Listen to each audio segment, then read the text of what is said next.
December 1240.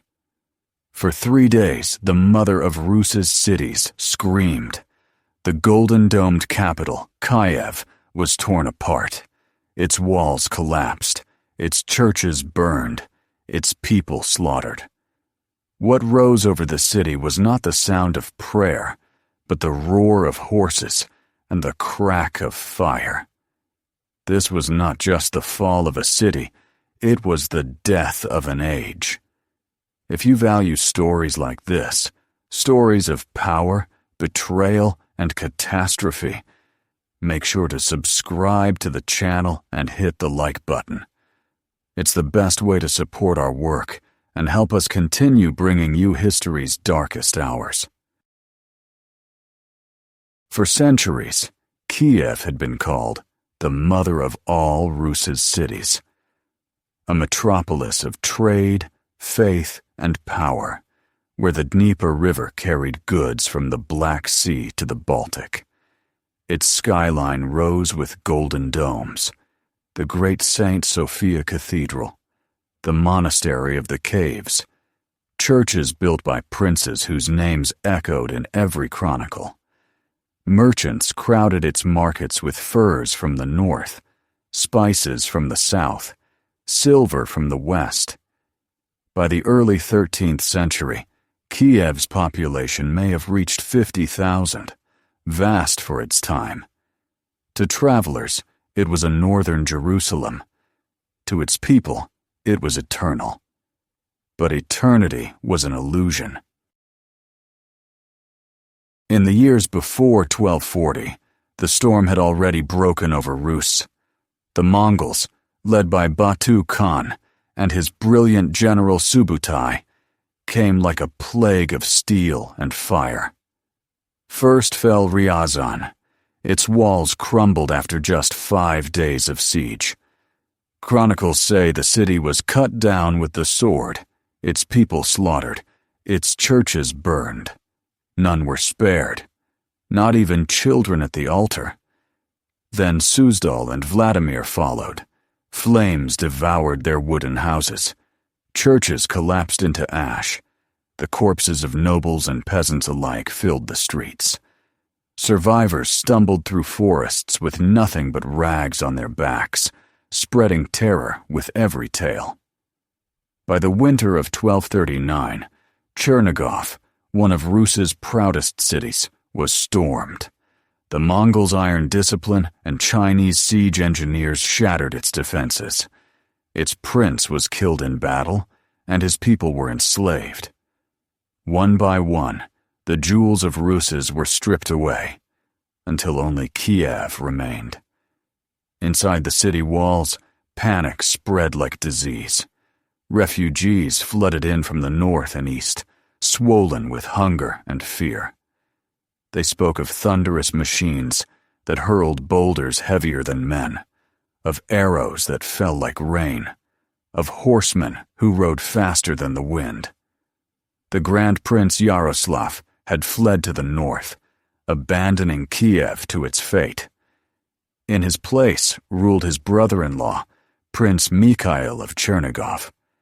But he too had fled, leaving the city under the command of a boyar, Dmitr, a loyal but desperate nobleman with too few soldiers. The people clung to hope in their walls. Kiev's fortifications stretched over 7 miles, studded with gates and towers. But stone and timber are only as strong as the hands that defend them. And in December 1240, the defenders were few. Beyond the Dnieper, the Mongol horde gathered. Some chroniclers claimed 120,000 horsemen, others more, others less. What mattered was not the number, but their precision. These were not mindless raiders. They were a war machine perfected by Genghis Khan, now in the hands of his heirs. They came with horse archers, who could kill at 300 paces, heavy cavalry armored in iron and leather, and Chinese siege engineers, who built towers taller than city walls. With them came slaves dragging supply carts, and mercenaries from every conquered land, Turks, Persians, even steppe allies eager to share in the spoils. At their head rode Batu Khan, grandson of Genghis. Beside him, the mastermind of conquest, Subutai the Valiant, a general whose campaigns stretched from the Pacific to the heart of Europe. When their banners appeared on the horizon, black against the winter sky, Kiev knew the storm had come. Late November, 1240. The horizon darkened with smoke and banners. The Mongol army had come. From the city walls, the people of Kiev watched in silence. What they saw was not a rabble of raiders, but an ocean of order. Columns of cavalry stretched across the plain, their horses moving in perfect rhythm. Siege engines rolled forward on wooden wheels, towers of timber taller than the walls themselves. Drums thundered, horns wailed, and black horsehair banners snapped in the cold wind. The boyar Dnieper, commander of the defense, stood on the ramparts with his men. His face was pale, but his voice was steady. "Hold fast. We are the shield of Rus." The Mongols did not rush. They built their camp with mechanical precision, a city of felt tents, guarded by watchmen and patrols. Fires glowed through the night, like a necklace of doom encircling Kiev. Then came the envoys. Narrow-eyed riders in fur and leather approached the gates, carrying a message from Batu Khan. "Surrender, and you will be spared. Resist, and every man, woman, and child will die." The gates stayed shut. The people of Kiev spat from the walls. The envoys returned in silence. The decision was made. There would be no mercy. On December 1st, the first stones flew. Chinese-built trebuchets hurled boulders heavier than oxen, arcing through the gray sky before smashing into Kiev's walls. The ground shook with each impact. Day after day the bombardment grew. Stones, fire pots, even jars of burning oil rained upon the city. Wooden houses erupted in flames. Churches shook as their domes cracked. Streets filled with ash and rubble. Inside the walls, panic spread. Refugees clogged the alleys, clutching children, dragging what little food they had left. Bread prices doubled, then tripled. Some chewed leather straps boiled in water. Others starved quietly in the shadows of golden domes. The defenders fought back with desperate courage. Archers loosed shafts from the walls, striking down any Mongol who drew too near. Stones and boiling water rained from battlements onto siege crews below. One chronicle says that women stood beside the men, carrying rocks and buckets to the ramparts, swearing to die before yielding. But the Mongols pressed on. Siege towers rolled closer, shields of rawhide protecting their engineers from arrows. Rams hammered the gates, while ladders rose against the walls. And then came the arrows, endless volleys from Mongol bows, blackening the sky. Each arrowhead found the gaps in armor, each volley cutting down defenders faster than they could be replaced. Kiev stood, but it bled. December 6th, 1240. At dawn, the walls of Kiev shuddered one last time. A section near the Lyadsky Gate collapsed in a roar of stone and dust. Through the breach poured the storm. The Mongol cavalry surged forward like a flood released from a dam.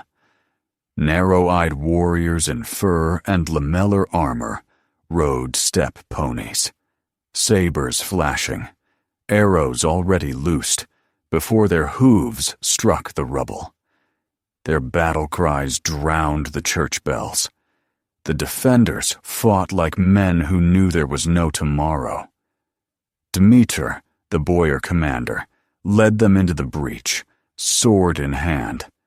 Chronicles say he fought until his body was pierced by arrows, refusing to retreat even as his blood stained the stones. But heroism could not stop the tide. Once the gate fell, Kiev was no longer a fortress. It was prey. The slaughter began at once. Mongol horsemen split into squads, riding down streets, cutting down anyone who moved. Men, women, children, all fell alike beneath iron hooves and curved steel. Churches became traps. Thousands crowded into St. Sophia Cathedral, praying for deliverance. When the Mongols burst through the doors, the faithful were cut down at the altar, their blood pooling beneath golden mosaics of Christ. Fires raged. Wooden houses erupted into flame, smoke choking the alleys. Merchants were butchered beside their stalls, their silks and spices trampled into the mud. Mothers screamed as their infants were torn from their arms. Some accounts say entire families locked themselves inside their homes, only to be burned alive when torches were thrown onto the roofs. For 3 days, Kiev drowned in blood. The Mongols worked with methodical cruelty. Squads of horsemen cleared street after street, stacking corpses like firewood. Survivors were dragged out, enslaved, or executed. Chroniclers claimed the bodies were so numerous that the living could not bury the dead. One wrote, "So great was the slaughter that no one could count the fallen, and the city was left empty, without a soul to mourn." Dogs and crows feasted in the open. The Dnieper carried corpses downstream, its waters red with blood. By the end of the 3rd day, Kiev, once the jewel of Rus, the mother of cities, was silent. When the smoke cleared, Kiev was no longer a city. It was a graveyard. The golden domes that once dazzled travelers were blackened and broken. Churches stood roofless, their icons shattered, their altars dripping with ash and blood. Markets lay silent, stalls overturned, goods rotting in the mud. Streets once filled with pilgrims and merchants were now littered with corpses. The Chronicle of Novgorod wrote, "There was no one left in Kiev, only the empty streets and the silence of death." Where once lived tens of thousands, perhaps only a few hundred remained, slaves, beggars, broken survivors. To the Mongols, it was a victory like any other. To Rus, it was the death of an age. For 2 centuries, Kiev had been the shining capital, the mother of Rus's cities, a center of faith and culture. Its fall shattered that legacy forever. Power shifted northward, to Vladimir, to Moscow, leaving Kiev a shadow of its former self. The princes who survived scattered, their unity broken.